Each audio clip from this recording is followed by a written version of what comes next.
नमस्कार, माउन्टेन समाचारमा स्वागत छ। म बिन्दु अधिकारी र म खगेन्द्र विष्ट। सुरुमा अहिलेसम्मका मुख्य समाचार।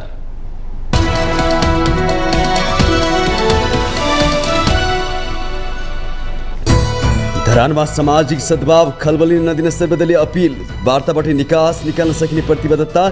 धरान उपमहानगरपालिकामा निषेधाज्ञा जारी। देशमा सामाजिक सद्भाव खलबल्याउन खोजिएको रक्षा मन्त्री पूर्ण बहादुर खड्काको टिप्पणी। आपसी एकता र सामाजिक सद्भावले मात्रै विकास सम्भव भएको जिकिर। काण्डे काण्डमा मुछिएको नेपालमा पछिल्लो समय गिरिबन्धु टी स्टेट प्रकरणको चर्चा। केपी ओली प्रधानमन्त्री हुँदाको यो प्रकरणको छानबिन गर्न संसदमा पनि समेत माग। 4वटा जलविद्युत परियोजनाका लागि 36 अर्ब 37 करोडको लगानी स्वीकृत। सार्वजनिक निजी साझेदारी ऐन संशोधन गरिने प्रस्ताव बोर्डले तयार गर्ने। दिन प्रतिदिन चुलिदो महँगीले आम नागरिकका लागि सामान्य काम गरेर परिवार पाल्न निकै धौधौ। सडक व्यवसायमा रोक लगेपछि त उठी बास्ने हुने अवस्था। चिनिया राष्ट्रपति सी जिनपिङ र भारतीय प्रधानमन्त्री नरेन्द्र मोदी बीच 1-to-1 वार्ता। विवादास्पद सीमामा जारी तनाव घटाउन सहमत। र नेपाल क्रिकेट संघको बागमती प्रदेश अध्यक्षमा उम्मेदवारी दिने पूर्व कप्तान पारस खड्काको घोषणा। क्रिकेट संघ बागमती प्रदेशको 4 जिल्लाको साथ।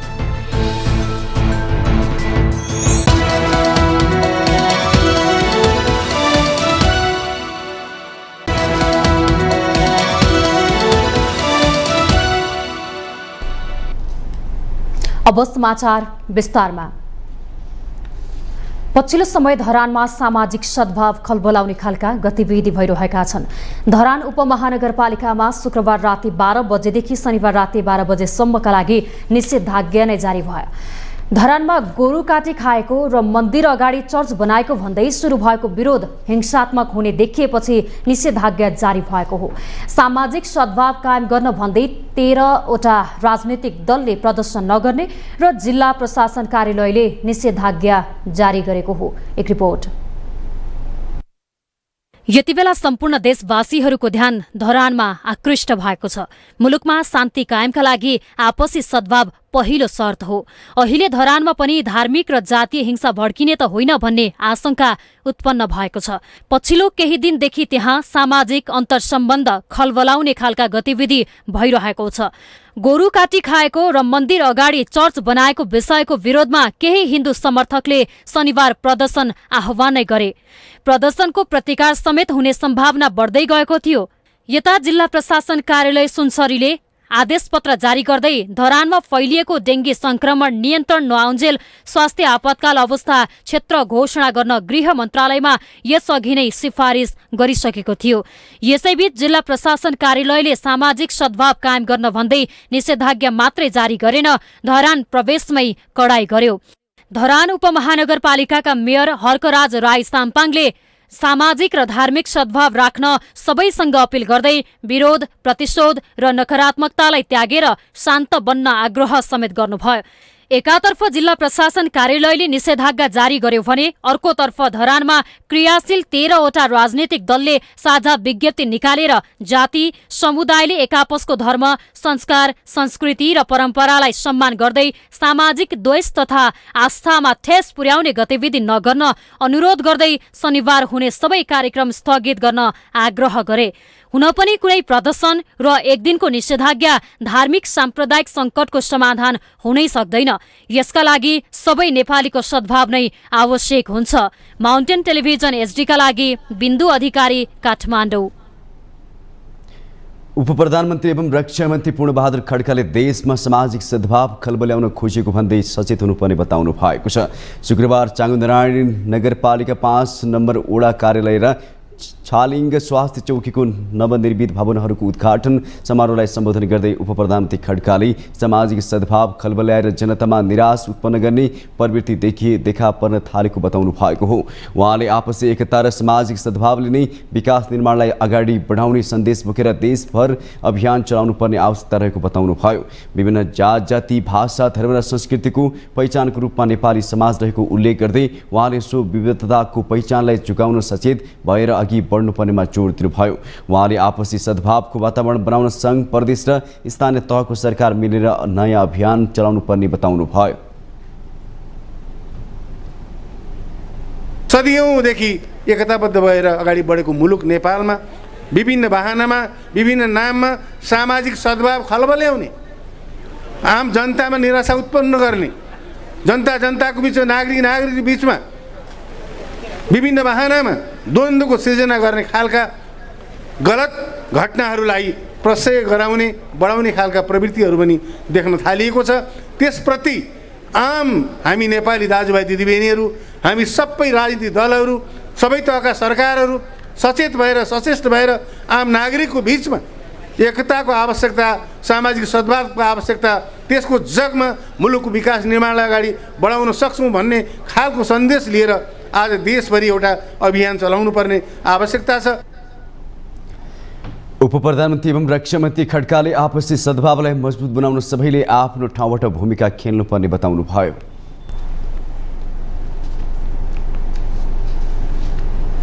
नक्कली भुटानी शरणार्थी ललिता निवास र सुनकाण्ड प्रकरणपछि अहिले झापा स्थित गिरिबन्धु टी स्टेट प्रकरणको चर्चा हुन थालेको छ। प्रधानमन्त्री प्रचण्डले यो प्रकरणको अनुसन्धान अघि बढाउने भनेको केही दिनपछि बसेको प्रतिनिधि सभा बैठकमा यो प्रकरणको अनुसन्धान माग गरिएको हो।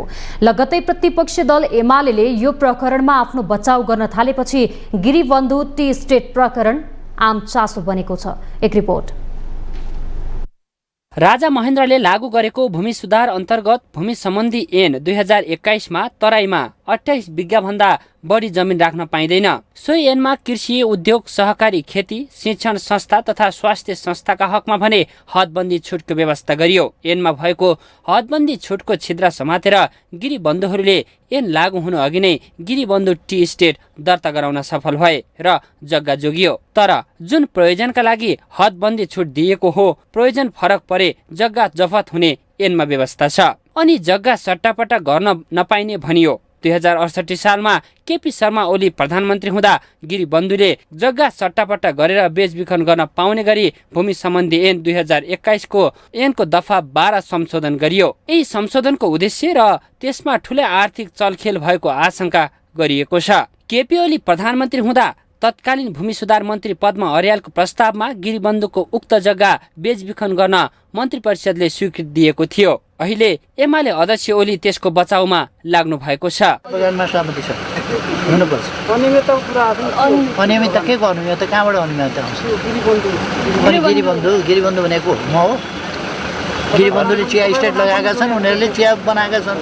बिना कानुन पहिले जमिन दिएको थियो सट्टा भर्न, अहिले हामीले कानुन बनाइदिएका छौँ। अरू केही गरेका छैन। त्यति हो। जरुरी नै छैन, गर्न मन लागि गरे। सुन प्रकरणमा उच्च स्तरीय छानबिन समिति गठनलाई बटम लाइन बनाएको एमालेलाई गलाउन प्रधानमन्त्री प्रचण्डले गिरिबन्धु प्रकरणको काड फालेको विश्लेषण पनि हुने गरेको छ। अहिले मुलुकको सबभन्दा ठुलो आवश्यकता भनेको सुशासन हो र भ्रष्टाचारको नियन्त्रण हो। त भ्रष्टाचारसँग जोडिएका कुनै पनि मुद्दा, कुनै पनि फाइल, कुनै पनि व्यक्तिको चेहरा हेरेर, कुनै पनि पार्टीको ट्याग हेरेर रोक्ने कुरा आउँदैन। त्यो सम्पूर्ण कुराहरू छानबिनको दायराभित्र लिएर आउनुपर्छ र भ्रष्टाचारको मामलामा राज्य निर्मम हुनुपर्छ। हामी सदनमा त्यही ग्राभिटीमा उपस्थित हुन्छौँ। प्रधानमन्त्री प्रचण्ड नेतृत्वको सत्ता गठबन्धन एमालेलाई गलाउन एकपछि अर्को प्रकरणको काड फ्याँकिरहेको छ। चाहे नक्कली भुटानी शरणार्थी प्रकरण होस् या ललिता निवास जग्गा प्रकरण अनि पछिल्लो समयको सुन प्रकरण, एकपछि अर्को प्रकरणहरूमा कतै ताली त कतै गाली बीच प्रचण्डले गिरिबन्धु टी स्टेट प्रकरण उछालेको हो वा साँच्चै फाइल खुल्छ समयले नै बताउँछ। प्रतिपक्षी दल एमालेका अध्यक्षले बारम्बार बचाउ गरिरहेको कारण पनि यो प्रकरणमा जनचासो बढेको छ। माउन्टेन टेलिभिजन एचडीका लागि बटुकराज गिरीको रिपोर्ट। नेकपा एमालेका अध्यक्ष एवं पूर्व प्रधानमन्त्री केपी शर्मा ओलीले आफ्नो पार्टीले सत्तातिर ध्यान नदिएको बताउनु भएको छ। शुक्रबार विराटनगर विमानस्थलमा सञ्चारकर्मीहरूले राखेका जिज्ञासाको जवाब दिने क्रममा उहाँले सो कुरा बताउनु भएको। आफ्नो पार्टीले सुन तस्करी प्रकरण नियन्त्रणका लागि उच्चस्तरीय जाँचबुझ आयोग गठन गर्न पहल गरेकाले यसलाई सत्तातिर जोडेर हेर्न नहुने ओलीको भनाइ थियो। उहाँले एमाले मुलुकमा विद्यमान भ्रष्टाचार नियन्त्रण र आर्थिक विकासमा जोड दिएको उल्लेख गर्नुभयो। अध्यक्ष ओलीले सत्तारूढ गठबन्धनको कुबुद्धिका कारण कोशी प्रदेश सरकारमा अस्थिरता आएको आरोप लगाउनुभयो।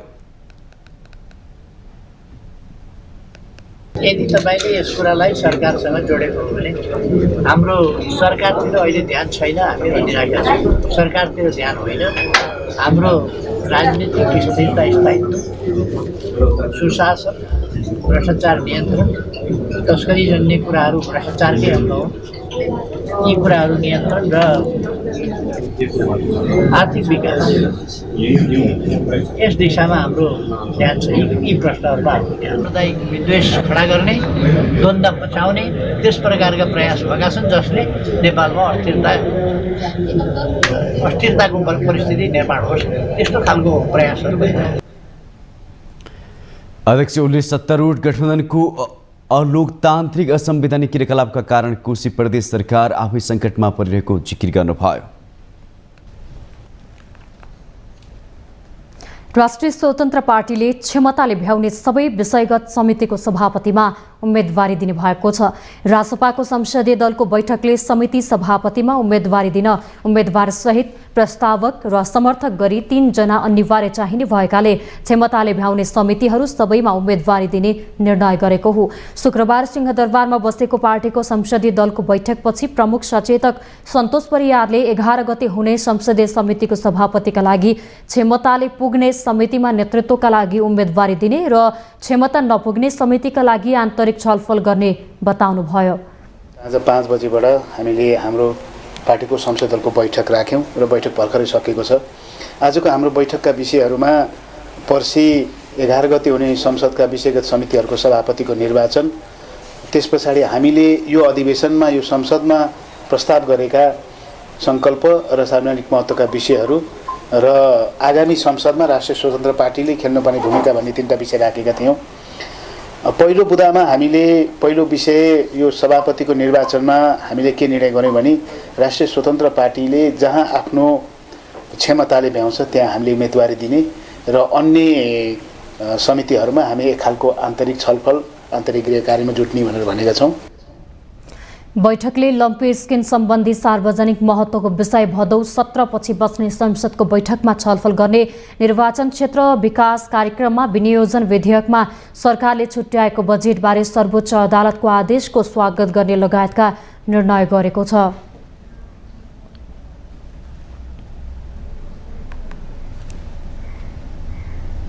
माउन्टेन समाचारमा पालो भएको छ ब्रेकको।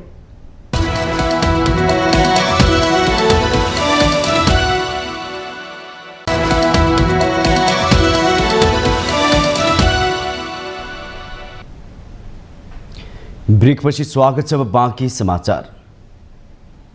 लगानी बोर्डले 4वटा जलविद्युत परियोजनाका लागि 36 अर्ब 37 करोड रुपियाँ बराबरको लगानी स्वीकृत गरेको छ।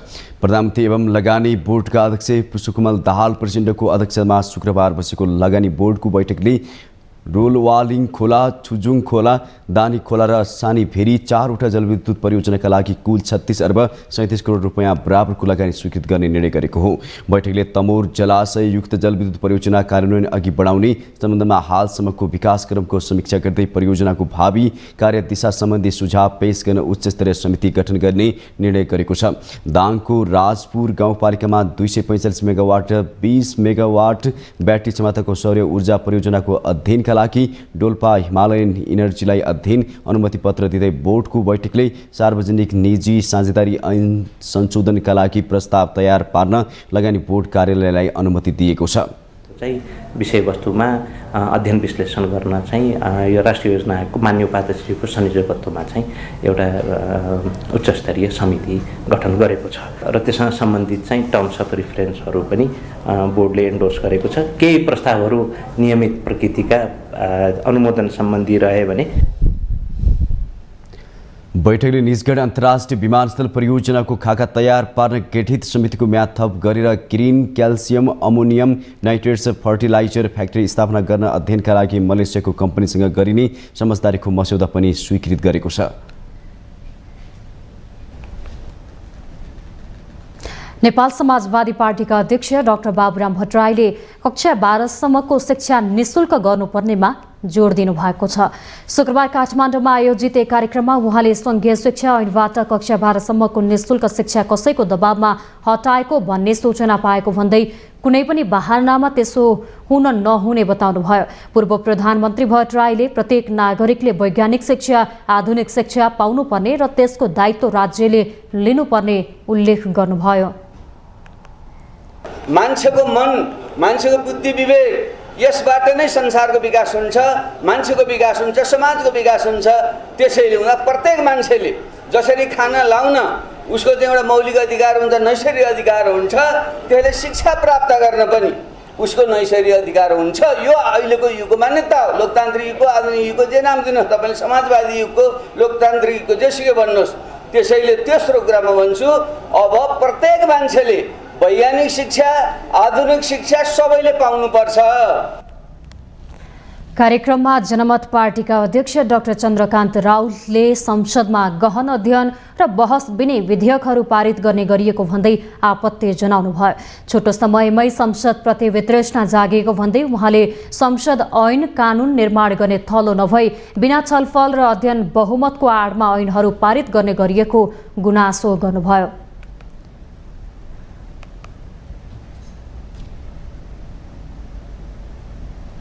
त्यहाँ चाहिँ सांसदहरूको मूल काम भनिन्छ नियम कानुन बनाउने होला, ऐन पारित गर्ने होला भनिन्छ। त्यही भएर त्यहाँबाट धेरै आशा गर्न सकिन्छ भनेर म भन्दिनँ। त्यहाँबाट धेरै आशा हुन्छ सकिँदैन। मैले आफैले त्यो शिक्षा खोज्दा बल्ल पाएर पढेर 2-4वटा के कमी छ भनेर यसो हेर्न पाएँ। निजामती ऐन आउँदैछ, निजामती ऐन त सचिवले दिनै मानेका छैनन्। के कमजोरी पत्ता लगाइहाल्ला कि भनेर दिनै मान्दैन, पढ्न दिन मान्दैन। हेर्नुहोस्, नभए त्यो बहसको विषयमा पुरा सार्ने गर्नु पर्थ्यो नि, गर्दैन। अध्यक्ष राउतले शिक्षकलाई उचित पारिश्रमिक दिनुपर्ने र शिक्षा पेसालाई मर्यादित बनाउनु पर्नेमा जोड दिनुभयो। नेपाली कांग्रेसका नेता डाक्टर शेखर कोइरालाले मुलुकमा सुशासन कायम गर्न नेताहरू स्वयं सुध्रिनुपर्ने बताउनु भएको छ। नेता कोइरालाले मुलुकमा विद्यमान भ्रष्टाचार, दण्डहीनताको अन्त्य र सुशासन कायम गर्न नेताहरू स्वयं सुध्रिनुपर्ने आवश्यकता उनाउनु भएको हो। नेपाल वित्तीय संस्था, कर्मचारी सङ्घ, ग्रामीण विकास, लघुवित्त वित्तीय संस्थाले जनकपुरमा आयोजना गरेको एक कार्यक्रममा उहाँले भ्रष्टाचारीहरूलाई कारबाहीको दायरामा नल्याएसम्म राजनीतिक नेतृत्वलाई विश्वास गर्ने अवस्था नरहेको पटक पटक दोहोर्याउनु भयो। नेता कोइरालाले सबै राजनीतिक दलहरूले मुलुकमा सुशासन दिने मामिलामा प्रण गरेर अघि बढ्नुपर्ने बताउनु भयो। हामी सबैले एउटा प्रण गर्नुपर्छ, हामी सुशासन दिन्छौँ, भ्रष्टाचारमा शून्य सहनशीलता हामी राख्छौँ। बनाउने हो, समुन्नत नेपाल अगाडि बढाउने हो भने हामी सुध्रिन जरुरी छ। हामी सुध्रियौँ भने यो भ्रष्टाचार पनि हुँदैन, हामी सुध्रियौँ भने दण्डहीनता पनि हुँदैन, हामी सुध्रियौँ भने पारदर्शिता पनि हुन्छ र सुशासन पनि हामी दिन सक्छौँ। नेता कोइरालाले भ्रष्टहरूलाई कारबाहीको दायरामा ल्याउन एक सके मात्रै मुलुकलाई समृद्ध बनाउन जग तयार हुने बताउनु भयो। राष्ट्रिय प्रजातन्त्र पार्टी नेपालका अध्यक्ष कमल थापाले मुलुकलाई सङ्कटबाट जोगाउन सङ्घीय गणतान्त्रिक शासन व्यवस्थाको अन्त्य हुनुपर्ने बताउनु भएको छ। शुक्रबार पार्टीद्वारा काठमाडौँमा आयोजित एक कार्यक्रममा अध्यक्ष थापाले सङ्घीय गणतन्त्रको अन्त्य र राज संस्था सहितको प्रजातन्त्र पुनर्स्थापनाको कार्यनीति घोषणा गर्दै प्राप्तिका लागि आन्दोलनमा जाने चेतावनी समेत दिनुभयो। उहाँले 17 वर्षदेखि कायम रहेको सङ्घीय गणतान्त्रिक शासन व्यवस्था सबैभन्दा भ्रष्ट भएको भन्दै त्यसको अन्त्य हुनै पर्ने जिकिर गर्नुभयो। अध्यक्ष थापाले विगतमा निर्मल निवासले हस्तक्षेप गरेकाले मात्रै आफूहरूले राज संस्था सहितको प्रजातन्त्रको कार्यनीतिलाई छोड्नु परेको समेत बताउनुभयो।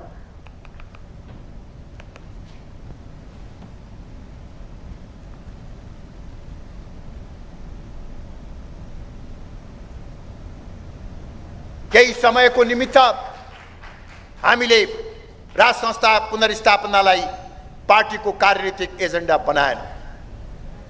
पार्टीको आन्तरिक मामिलामा पटक पटक निर्मल निवास र दरबारबाट हस्तक्षेप भएको कारणले गर्दा हामीले राज संस्था प्रति आस्था राख्दा राख्दै, राजा र राज संस्थाप्रति सम्मान गर्दा गर्दै राज संस्था पुनर्स्थापनालाई कार्यनीति बनाएन। अध्यक्ष थापाले ठूला दलहरू सच्चिने अवस्थामा नरहेकाले आफूहरूले राजा सहितको प्रजातन्त्रका लागि आन्दोलनमै जाने निर्णय लिनु परेको बताउनुभयो।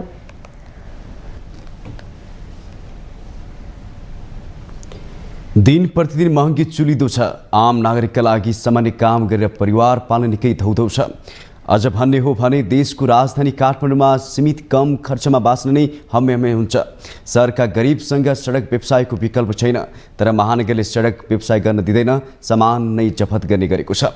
बारम्बार सामान नै जफत हुँदा पनि उनीहरू मौका छोपेर सडक पेटीमै व्यवसाय गर्न बाध्य छन्। एक रिपोर्ट। रामेछापको खाडादेवी घर भई हाल काठमाडौँको नरेफाँटमा बसोबास गर्दै आउनु भएको 54 वर्षीय सुकुमाया तामाङ सडकको किनारमा पोलेको मकै बेचेर दैनिकी चलाउँदै आउनु भएको छ। चर्को घाम अनि मकै पोल्दै गर्दा आगोको राप चिम्टा समाउँदा हातमा परेका ठेला स्पष्ट देखिन्छन् सुकुमायाको।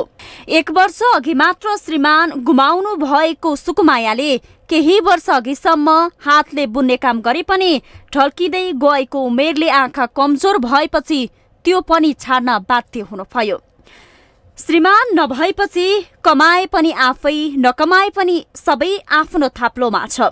एकातिर महानगरको डर, अर्कोतिर बाँच्नु छ खानु परिगो, काम नगरी खान पाइँदैन भन्ने पीर, अरूकोमा गएर काम गर्न सक्ने अवस्था पनि छैन। बढ्दै गएको महँगीले बाँच्नु न मर्नु बनाइसकेको छ। बित्नु भइसक्यो, महिना धेरै भएको, 1 वर्ष नि भएको छैन। उसमा 1 वर्ष हुन्छ। सबै कुरा आफैले गर्नुपर्छ हैन। बुढा नभएपछि अब कमाए पनि आफै हो, नकमाए पनि आफै हो, खान परिगो, खानुको लागि पनि काम त गर्नु पर्यो। त्यही भएर अनि यो मकै अलिअलि ल्याउने पोल्ने गरे। यस्तै के अब हातको कामहरू गर्थ्यो पहिला चाहिँ। अहिले त अब हातको काम अब आँखाले पनि देख्दैन, बुढी भइयो नि त। अब त 53-54 लाग्यो, अब बुढी भयो, आँखाले देख्दैन। अनि त्यही भएर अनि यही मकै पोल्ने, अलिअलि खाने बाटो गर्ने, त्यति हो।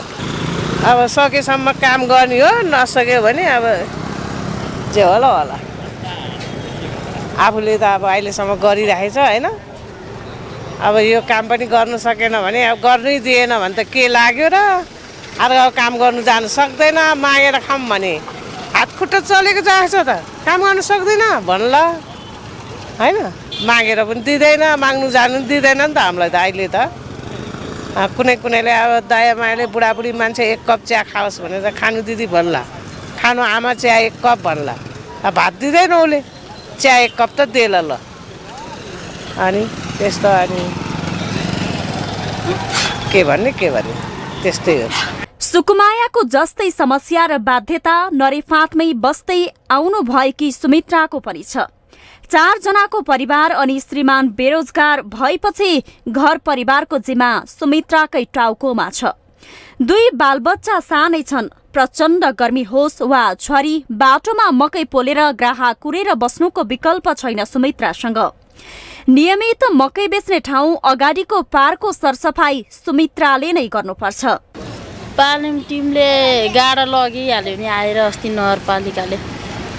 के छोड्दिए भन्दा छोड्दिनु भएन? छोड्दिए भनेको मेरो त त्यो पनि आफ्नो गाडा नि होइन, अर्काको गाडा भए पनि बरु भाँचेर मिर्गाइदिनु, डन्न तिर्नु भन्दा बरु भाँचेर मिर्गाइदिनु भन्दा पनि दिनु भएन, छोड्नु भएन, लिएर जानु पर्न। अब यो भित्र यहाँ बाहिर व्यापार गर्नाले गर्दा भित्र सारा सबै सफा सुग्घर हेर्नुपर्छ आफैले। गाह्रो हुन्छ नि, अब सबै थोक किन्नुपर्छ, गर्नुपर्छ। अब अर्काको काममा जानुभन्दा त बरु सानोतिनो आफ्नै व्यवसायिकमा ठिक हुन्छ भन्ने सोच्न जान्छु। ओखलढुङ्गाकी विनिता रत्ने मकै बिक्री हुने आशामा राति 9 बजेसम्म खोलाको किनारमा बसेको देखिन्छ। तर बिक्री हुन निकै कठिन अवस्था छ। गाह्रो त अब मकै बिक्री हुँदैन, अनि त्यत्तिकै यसो लानुपर्छ, घाटा हुन्छ। डर त हुन्छ, अब 1 दिघोगा जान्छ कि भनेर बसिरहेको हुन्छ। गाह्रो छ नि, अब मकै बिक्री हुँदैन, काम पनि छैन, बच्चा छ, के गर्ने। अब गाह्रो छ। घर परिवार अब अहिले कमायो अहिले रमायो भन्थ्यो त्यस्तै अब बिहा एक दुई पैसा कमायो अनि 1-2 किलो चामल ल्यायो अनि त्यसै गरी घर चलाइरहेछ। सडक पेटीमा व्यापार गरेर गुजारा गरिरहेका संयौंको व्यथा यस्तै छ। यसलाई व्यवस्थित गर्न समय र स्थान तोक्न लगायतका उपाय अपनाएर उनीहरूको व्यथा केही कम गर्ने हो कि राज्यले? माउन्टेन टेलिभिजन एसडीका लागि क्यामेरामा निखिल कपालीका साथमा उषा काफ्ले, काठमाडौँ। माउन्टेन समाचार पालो भएको छ ब्रेकको।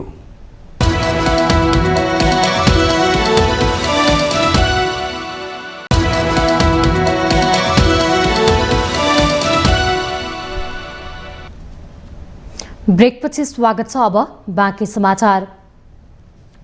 स्वास्थ्य तथा जनसङ्ख्या मन्त्री मोहन बहादुर बस्नेतले सबै प्रदेशले एउटा विशेषज्ञ सेवा दिनुपर्ने बताउनु भएको छ।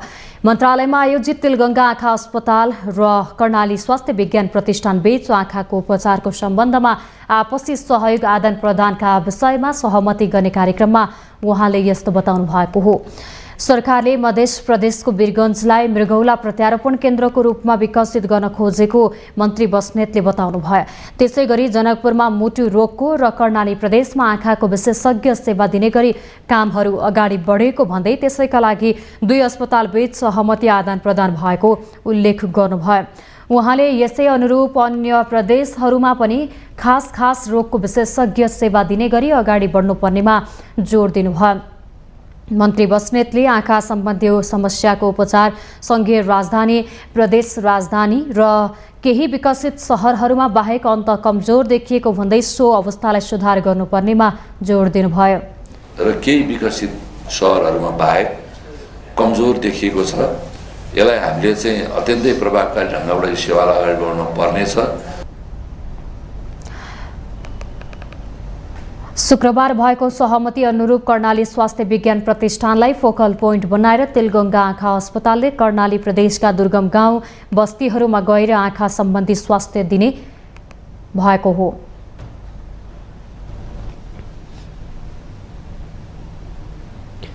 भौतिक पूर्वाधार तथा यातायात मन्त्री प्रकाश ज्वालाले ललित निवास जग्गा प्रकरणमा पार्टी अध्यक्ष माधव नेपाललाई फसाउने षड्यन्त्र भएको बताउनु भएको छ। शुक्रबार काठमाडौँमा आयोजित एक कार्यक्रममा मन्त्री ज्वालाले यस्तो बताउनु भएको हो।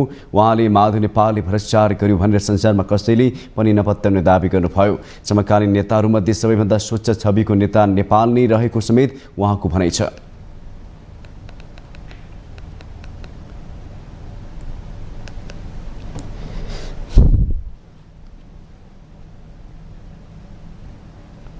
समकालीन नेताहरूमध्ये सबैभन्दा स्वच्छ छविको कमसेकम सबै कुराले पूर्ण त कोही पनि व्यक्ति हुँदैन। माधव नेपाल पनि पूर्ण, हर हिसाबले पूर्ण होइन होला, कमीहरू होलान्, सीमाहरू होलान्, तर चाहिँ भ्रष्टाचारका सवालमा राष्ट्रको ढुकुटीमाथि कोल्टे नजर लगाउने हिसाबले माधव नेपाललाई कसैले प्रश्न उठाउन सक्दैन। त्यसकारण चाहिँ यसका विरुद्धमा छौँ। हामी जुनसुकैले निर्णय गरे पनि त्यसको च्यालेन्ज गर्न तयार छौँ। अदालतले बोलोस्, अरू कसैले बोलोस्, ओभरसाइड एजेन्सीहरूले बोलुन्, त्यसलाई जनताले पत्याउँदैन। कुनै बेलामा हामी जेलमा गएका हौँ नि, जेलमा जान बित्तिकै चाहिँ तपाईँको अपराधी हुन्छ भने त अहिलेका सबै नेताहरू अपराधी हुन्थ्यो होला। कार्यक्रममा नेकपा एकीकृत समाजवादीका महासचिव घनश्याम भुसालले एमाले अध्यक्ष केपी ओली शर्माको उदयसँगै राजनीतिमा घृणा सुरु भएको आरोप लगाउनुभयो। उहाँले राजनीतिमा ओलीको उदयसँगै निन्दा, भर्त्सना र गालीको परम्परा संस्कृति हावी हुँदै गएको उल्लेख गर्नुभयो। उहाँले नयाँ पार्टीहरूप्रति लक्षित गर्दै अहिले ओलीभन्दा 10 हात माथि गएर निन्दा भर्त्सनामा उत्रिनेहरू आएको उल्लेख गर्नुभयो। हाम्रो कमरेड ओलीको उदय सुरु भयो, त्यसपछि नेपालको राजनीतिमा घृणाको, निन्दाको, खुट्टा तानातानको, भर्त्सनाको, गालीको, गलोजको यो एउटा एउटा एउटा परम्परा भन्नुहोस्, एउटा संस्कृति बन्दै गयो।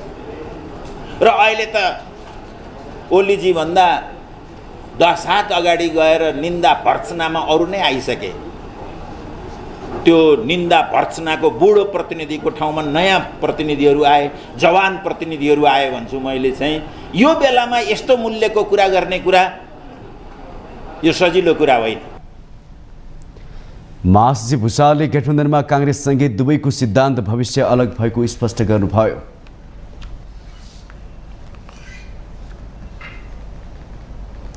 संयुक्त अरब इमिरेट्समा भिजिट भिसालाई श्रममा परिणत गर्ने आप्रवासी कामदारहरू बढी समस्यामा पर्ने गरेको देखिएको छ। भिसाको प्रकृति परिवर्तन गर्दा दक्षिण एसियाली मुलुकहरूमध्ये नेपाल, भारत, बङ्गलादेश र श्रीलङ्काबाट संयुक्त अरब इमिरेट्स पुगेका अधिकांश अध्यक्ष कामदारहरूमा श्रम सम्बन्धी कागजातको समस्या पर्ने गरेको हो। आप्रवासी कामदारको अधिकारको क्षेत्रमा कार्यरत 4वटै देशका विभिन्न सङ्घ संस्थाले दिनसम्म गरेको अध्ययनको क्रममा विशेष गरेर भिसा ट्रान्सफर गर्ने कामदारमा वैधानिक कागजातको समस्यासँगै न्यूनतम मानव अधिकार प्रत्याभूतिमा समस्या देखिएको निष्कर्ष निकालेको हो। समस्याको रूपमा आइराखेको चाहिँ धेरैजना भिजिट भिसाबाट आयो अनि यहाँनिर आएर भिसा परिवर्तन गरेर काम गर्न थालेको। त्यसले गर्दाखेरि अब हुन त घरेलु श्रममा त हाम्रो देशले बोलाउन दिँदैन, तर पनि आएर काम गरिरहेको स्थितिमा अब भनेको जति तलब नपाउने होइन, तलब अनि अब अलिकति अप्ठ्यारो स्थितिमा पनि पर्ने स्थितिहरू चाहिँ नेपाली कामदारहरूको देखिन्छ। फेरि अरू देशहरूभन्दा नेपाली कामदारहरू चाहिँ सिपको हिसाबले चाहिँ अलिकति एकदमै सिप नभएको भनौँ न, अलिक तल्लो दर्जाको सिप। कार्यक्रममा सहभागीहरूले भिजिट भिसामा गएर श्रममा परिवर्तन गरी काम गर्नेहरूमा बढी समस्या देखिएको भन्दै सुरक्षित आप्रवासन अभियान अघि बढाउनु पर्नेमा जोड दिएका छन्। On visit visas and they are converting those visit visas to job visas and they don't have proper contracts and they are cheated in the process and they don't be getting proper salaries that were offered and there are no support mechanisms for them. And what we felt is that even though the embassy and the consulate is working, it's not a very positive approach towards the most marginalized women who are working in this expat country. So under the visit visa, if they come, they can change it to employment visa. But for that, they need someone. I mean, the recruitment agencies, if they are honest, they can manage a good job for them. But if the recruitment agencies are not honest and not play good role, then the people fall into trouble. And it's not only a trouble, I call it, most of the cases they fall into traffic situation, exploitative situation. So they need to up their game as well, get more engaged with migrant workers rather than compartmentalizing them into you're undocumented, therefore I can't treat you. If you are a documented migrant worker, I may be able to treat you. That's a wrong notion, absolutely wrong notion. We are all human beings. We are all coming from one country, and then if you are coming from one country, you have a responsibility to safeguard the interests, to protect the interests of the migrant worker society. अन्तर्राष्ट्रिय स्तरमै प्रमुख मुद्दा बनेको आप्रवासन र मानव बेचबिखन विरुद्ध साझा धारणा बनाउन अध्ययन भ्रमण सफल भएको निष्कर्षसहित सञ्जालले दक्षिण एसियाका श्रम उत्पत्ति मुलुकमा विशेष अभियान गर्ने निर्णय गरेको छ।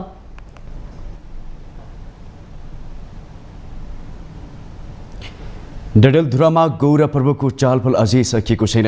बिहिबार गौरा पर्वको समापन गरिए पनि डडेलधुरामा अझै केही विधि जारी छ। कोरोना महामारीपछि यो वर्ष गौरा पर्वको बेला व्यापार राम्रो भएकोमा व्यवसायीहरू उत्साहित भएका छन्। एक रिपोर्ट।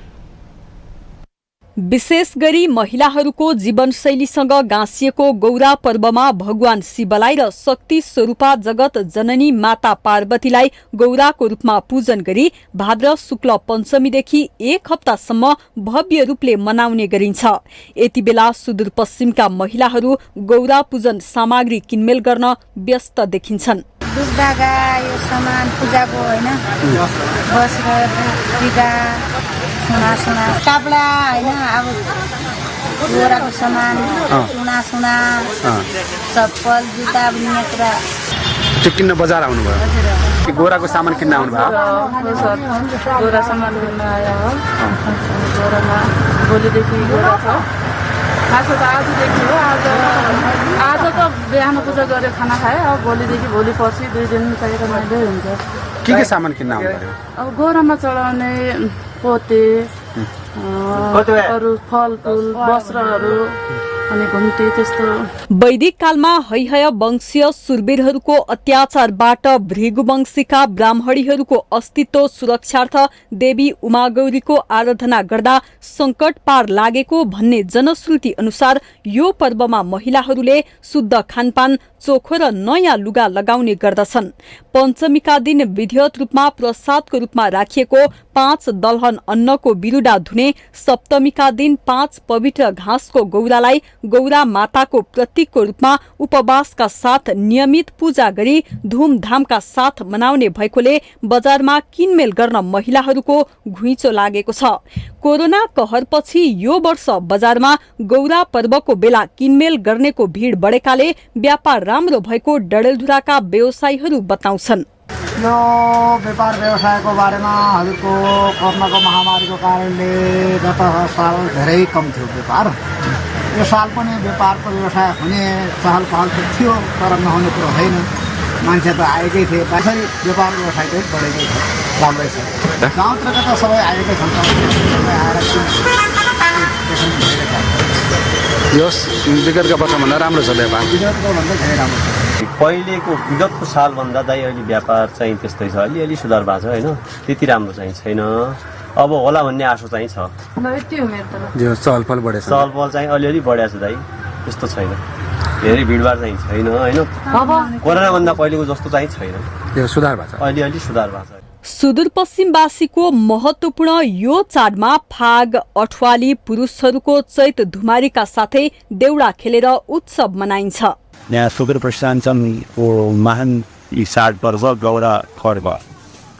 गाउँघरमा हामी अब 6 गते गौरा ल्याउने, गौरा स्याउने, अनि यो गाउँघरको गौरा सिद्धिएपछि सबैले यो हाम्रो कला संस्कृति, यहाँको परम्परा र सनातन जोगाउनको लागि सबैले आफ्नो क्षेत्रबाट 7 गते गोरा यहाँको सुदूरपश्चिमाञ्चलको गोरा उपयुक्त तिथि भएकोले भविष्य प्राणमा पनि त्यही लेखेको छ कि जो अगस्ती उदय हुनुभन्दा पहिले त्यो गौरा उचित चलन भएको हुनाले विशेष गरी गौरा पर्वलाई वर्षभरिमा गरिने कार्य व्यस्तताबाट थकाइ मार्ने र आफन्तजनको भेटघाटको पर्वको रूपमा पनि लिने गरिन्छ।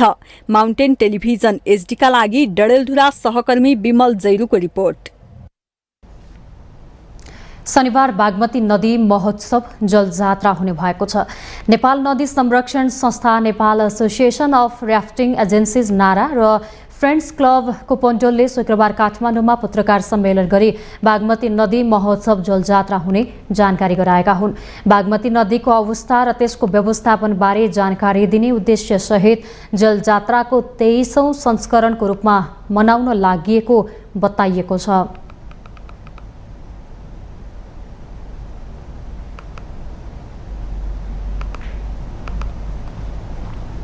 यस महोत्सवको उद्देश्य बागमती नदीलाई माया गर्ने विभिन्न व्यक्तित्व, सङ्घ संस्था, आम नागरिक यस महाभियोगमा सरिक गराउने सप्रयास हो। यस महोत्सवको एक साझा मञ्च हो जसलाई सबैले नदी नजिक पुर्याउने, नदीका अवस्था बुझाउने, नदी चिनाउने तथा तिनीहरूको सरकार राख्ने अवस्था सिर्जना गर्दछ। यो महोत्सवको निरन्तरताका रूपमा स्थानीय सहभागिताद्वारा बागमती नदी किनारमा पार्क तथा खेलकुद मैदान समेत निर्माण गरी अगाडि बढाउन पहल लिने प्रतिबद्धता समेत जाहेर गर्दछौँ। जलजात्रामा सरकारी निकाय, सञ्चारकर्मी, विद्यार्थी, स्थानीय बागमती सफाई अभियानमा संलग्न गरेर करिब 1000 जना सहभागी हुने अपेक्षा गरिएको छ।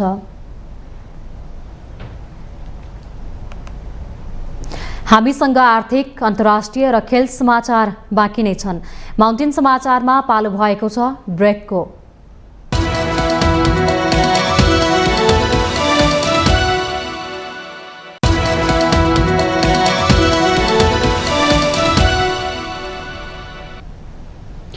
ब्रेकपछि स्वागत छ। पालो आर्थिक समाचारको।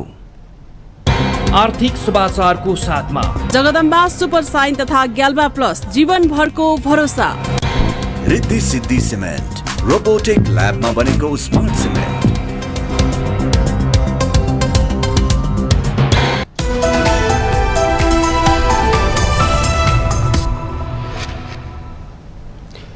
अर्थतन्त्रमा नकारात्मक प्रभाव देखेको भन्दै सरकारले घर जग्गा किताकाट खुल्ला गरेको छ। यसले गर्दा विगत लामो समयदेखि रोकिएको घर जग्गा कारोबार वृद्धि भई अन्य आर्थिक क्रियाकलापहरूमा बढ्ने अपेक्षा गरिएको छ। घर जग्गा कारोबारलाई अझै व्यवस्थित बनाउनु पर्नेमा सरकारवालाहरूको जोड छ। एक रिपोर्ट। गत साउन 31 गते मन्त्री परिषदको निर्णयबाट जग्गाको किताकाट खुल्ला गरिएको छ। झण्डै 6 वर्ष रोकिएको जग्गाको वर्गीकरण हुने भएसँगै योसँग जोडिएका अन्य आर्थिक क्षेत्रहरू पनि चलायमान हुने अपेक्षा गरिएको छ। 2074 साउन 26 गते सरकारले कृषि जमिनको संरक्षण गर्ने भन्दै जग्गा किताकाटमा रोक लगाएपछि अर्थतन्त्रको गति रोकिएको मानिन्छ। भू उपयोग नियमावली 2079 मा सरकारले कृषि र गैर कृषि भूमि छुट्याउन सबै अधिकार स्थानीय तहलाई दियो, तर अधिकांश पालिकाले समय सीमामा पनि किताकाट गर्न सकेनन्, जसले गर्दा घर जग्गा कारोबार पूर्ण रूपमा ठप्प भयो र आर्थिक गतिविधिको गतिमा ब्रेक लाग्यो। संशोधित नियमावलीले आवासीय प्लानिङमा 80 वर्ग मिटर वा 2.5 आना र प्लानिङ नभएमा 130 वर्ग मिटर वा 4 आना 1 पैसा जग्गा किताकाट गर्न पाइन्छ। विकासका आयोजनाका लागि 1-2 आना वा त्योभन्दा कमका लागि पनि किताकाटको छुट छ। यसअघि आवासीय जग्गा 130 वर्ग मिटर भन्दा कम किताकाट गर्न नहुने व्यवस्था थियो। हाल देशभर 18,000 जति रहेका घर जग्गा कारोबार कम्पनीहरूको झण्डै 10 खर्ब लगानी छ। सरकारले यस क्षेत्रबाट मनज्ञ राजस्व सङ्कलन गरिरहेको छ। आर्थिक वर्ष 2078-79 मा झण्डै 875 अर्ब कारोबारबाट 71 अर्ब राजस्व सङ्कलन भएको तथ्याङ्क छ। किताकाट नहुँदा र आर्थिक मन्दी लगायतका कारणले गत वर्ष कारोबार घटेर 500 अर्बको हुँदा राजस्व सङ्कलन 41 अर्बमा झरेको छ। पूर्वाधार गर्नुपर्ने पूर्व तयारीहरू नगरिकन गरिएको कारणले हामी त्यतिखेर पनि भनेका थियौँ यो पहिला ऐन ल्याउँ, नियमावली ल्याउँ, वर्गीकरण गरिसकौँ र मात्र किताकाट गर्नुपर्छ भनेका थियौँ। नेपाल सरकारले ढिलै भए पनि झन्डै 6 वर्ष पछाडि यो किताकाट खोलेको छ। हिजो विरोध गर्ने पोलिसी लेभलदेखि लिएर इकोनोमिस्टहरूदेखि सबैले चाहिँ अब चाहिँ यो घर जग्गाको कारोबारलाई व्यवस्थित गर्नको लागि र अर्थतन्त्र चलायमान बनाउन नखोलिकन हुँदो रहेछ भन्ने अनुभूति गरेर जुन खोलिएको छ, यसले चाहिँ सकारात्मक सन्देश जानेछ र त्यो वातावरण अब हामी असोजदेखि यो 2 महिना चाहिँ लगभग अफ सिजनको रूपमा मानिन्छ, त्यसपछि नै हामी एउटा पोजिटिभ म्यासेज देखिन्छ। यद्यपि घर जग्गा कारोबारलाई व्यवस्थित बनाउन यसमा देखेको विकृति, विसङ्गति र ठगीलाई हटाउन सरकारवालाहरूको जोड छ। अब यसलाई मूल कुरा त घर जग्गाको कारोबारमा पारदर्शिता छैन, अपारदर्शिता छ। अनि यहाँ ब्रोकरहरू चाहिँ व्यवस्थित रूपमा छैनन्, उनीहरूलाई लाइसेन्स सिस्टम छैन, डेभलपर्सहरू पनि लाइसेन्स सिस्टम छैन। अर्गनाइज सेक्टरबाट चाहिँ हजारौँ व्यक्तिहरूले कारोबार गरिरहेको अवस्था छ। यी सबै कुराहरूलाई चाहिँ व्यवस्थित बन्न, राजस्वमा वृद्धि ल्याउन, पारदर्शिता ल्याउन हामीले ल्यान्ड मार्केट अथवा रियल इस्टेट मार्केट एउटा गठन गर्नुपर्छ। यो कुरा नेपाल सरकारका मन्त्री, माननीय मन्त्रीज्यूदेखि लिएर सचिवज्यूदेखि लिएर उच्च कर्मचारीदेखि लिएर माननीयहरूसँग पनि हामीले यो विषयमा कुरा गरिरहेका छौँ र त्यो सकारात्मक तरिकाले कुरा अगाडि बढिरहेको छ। हाम्रो आन्तरिक उत्पादनहरू सुक्दै जाने अनि हाम्रा युवाहरू विदेश पलायन हुँदै जाने अनि तपाईँ वर्षमा लगभग झन्डै 1200-1300 चाहिँ बाकसमा प्याक भएर आउँछन्। त्यो जुन परिवारमा पर्छ त्यसको लागि त 100% खराब भयो। त्यसले गर्दाखेरि लामो समयमा चाहिँ विदेश पठाएर रेमिटेन्स ल्याएर खुसी हुनुको सट्टामा यहीँ नै उत्पादन गर्न सक्ने योग्य बनाउनु उपयुक्त हुन्छ। तर तत्कालको लागि चाहिँ कस्तो हुन्छ हाम्रो अर्थतन्त्र भने त्यो बाह्य क्षेत्र अलिकति सकारात्मक हुनासाथ अलिकति आशाका सञ्चारहरू पलाउँछन्। र अर्को रेमिटेन्सको सँगसँगै कुरा पनि के छ भने त्यो रेमिटेन्स आएको रेमिटेन्सलाई चाहिँ हामीले उत्पादनमूलक क्षेत्रमा लगानी गरेनौँ कि त्यसलाई चाहिँ हामीले उपभोगमा मात्रै खर्च गर्यौँ। कृषि जमिनको सदुपयोग गर्दै घर जग्गा कारोबारलाई व्यवस्थित बनाउन सकेको खण्डमा सरकारको राजस्व सङ्कलनमा टेवा पुग्ने उनीहरू बताउँछन्, जसले गर्दा समग्र देशको आर्थिक क्रियाकलाप चलायमान भई अर्थतन्त्र सुधार उन्मुख हुने आशा गरिएको छ। माउन्टेन टेलिभिजन एसडीका लागि क्यामेरामा निखिल कपालीको साथमा विद्या तामाङको रिपोर्ट। अब अन्तर्राष्ट्रिय समाचार।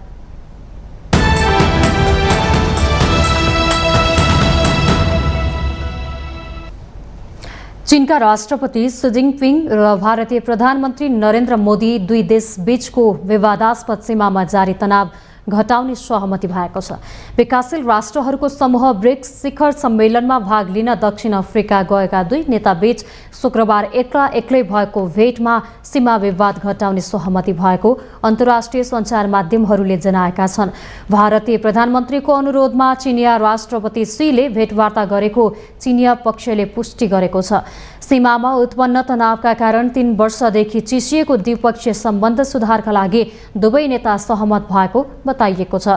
भेटमा लाइन अफ एक्चुअल कन्ट्रोल LACबाट सैनिकहरू हटाउने सहमति भएको भारतका विदेश सचिव विनय मोहन क्वात्रालाई उद्धृत गर्दै भारतीय सञ्चार माध्यमले जनाएका छन्।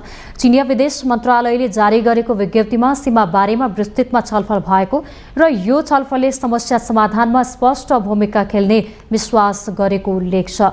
दुई शक्ति सम्पन्न देश चीन र भारत बीच हिमाली क्षेत्र रहेको 3440 किलोमिटर लामो सीमामा अस्पष्टता रहेको छ। आउँदो महिना G20 शिखर सम्मेलनमा भाग लिन सीले भारतको भ्रमण गर्ने तयारी छ। G20 शिखर सम्मेलन आउँदो सेप्टेम्बर 9 र 10 तारिखमा दिल्लीमा हुँदैछ। त्यस अवसरमा पनि सीमा विवादका सम्बन्धमा थप छलफल हुने अपेक्षा गरिएको छ।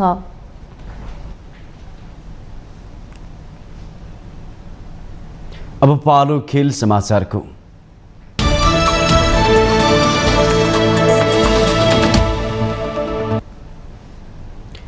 नेपाली क्रिकेट टोलीका पूर्व कप्तान पारस खड्काले नेपाल क्रिकेट संघ क्यानको बागमती प्रदेश अध्यक्षमा उम्मेदवारी दिने भएका छन्।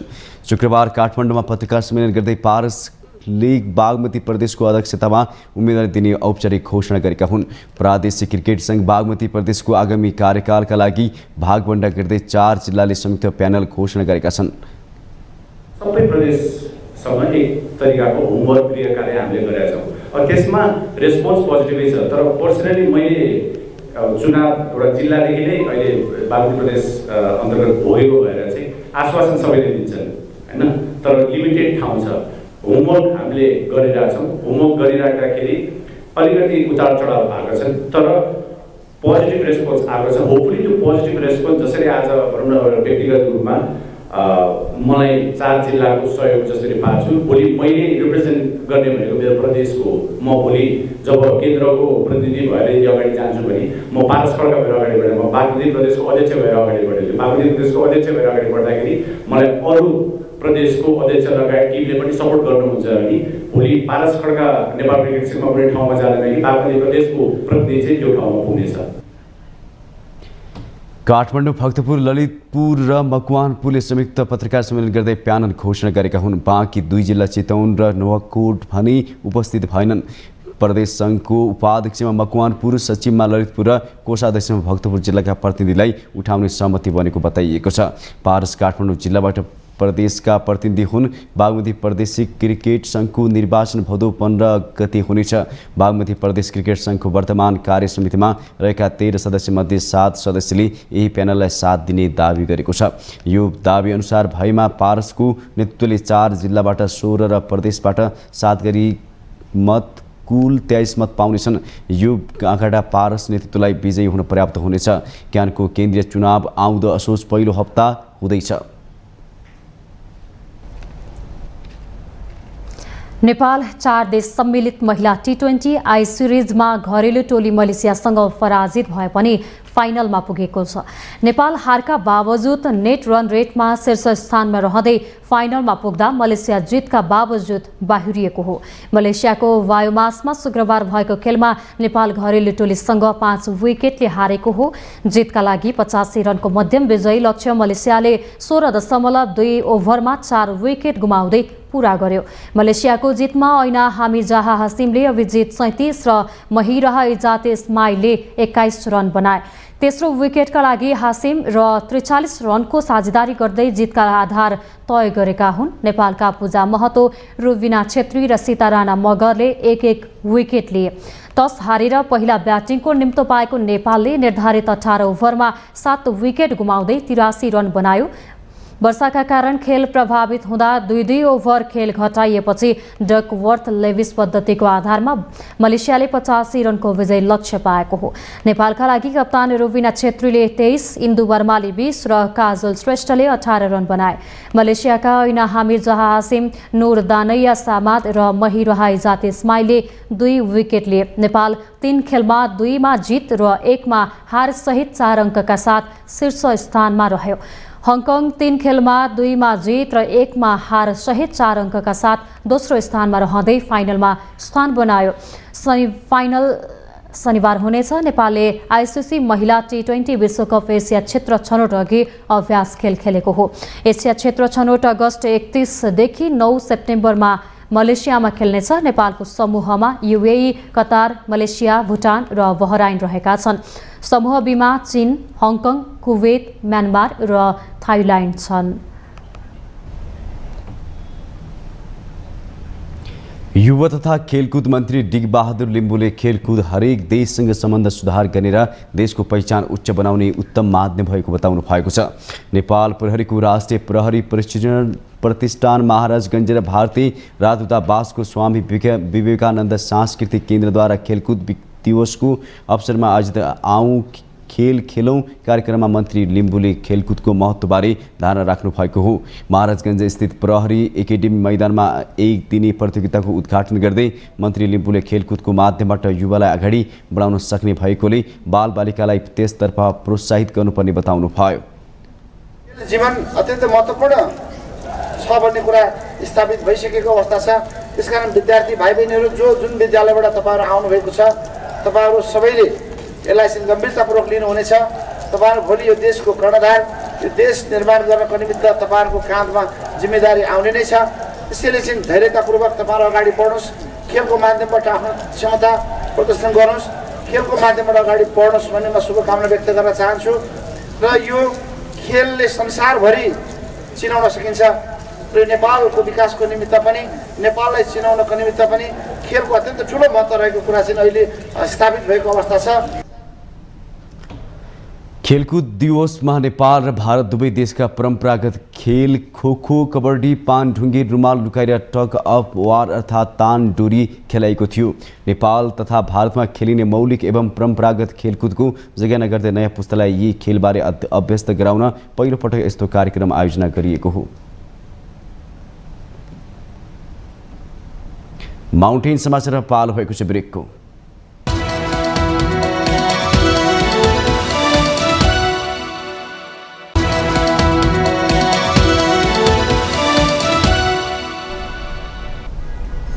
ब्रेकपछि स्वागत छ। यो सँगै हामी माउन्टेन समाचारको अन्त्यमा आइपुगेका छौँ। जाँदा जाँदै मुख्य समाचार पुनः एकपटक।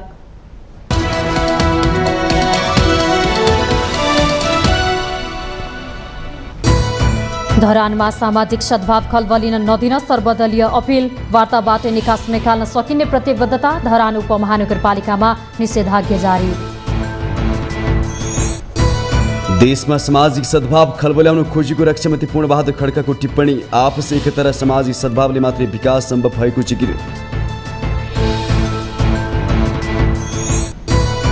काण्डै काण्डमा मुछिएको नेपालमा पछिल्लो समय गिरिबन्धु टी स्टेट प्रकरणको चर्चा।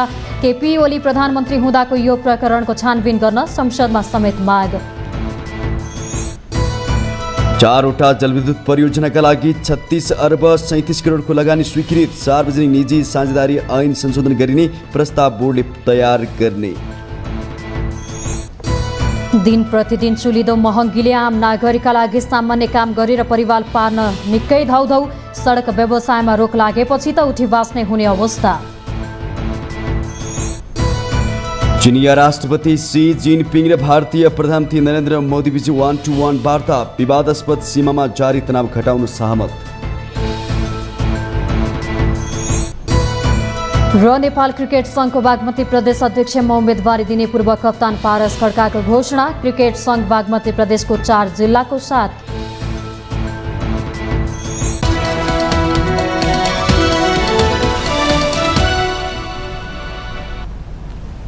माउन्टेन समाचार अहिले सकियो। सत्य, तथ्य र निष्पक्ष समाचारका लागि माउन्टेन टेलिभिजन HD हेर्दै रहनुहोला। नमस्कार।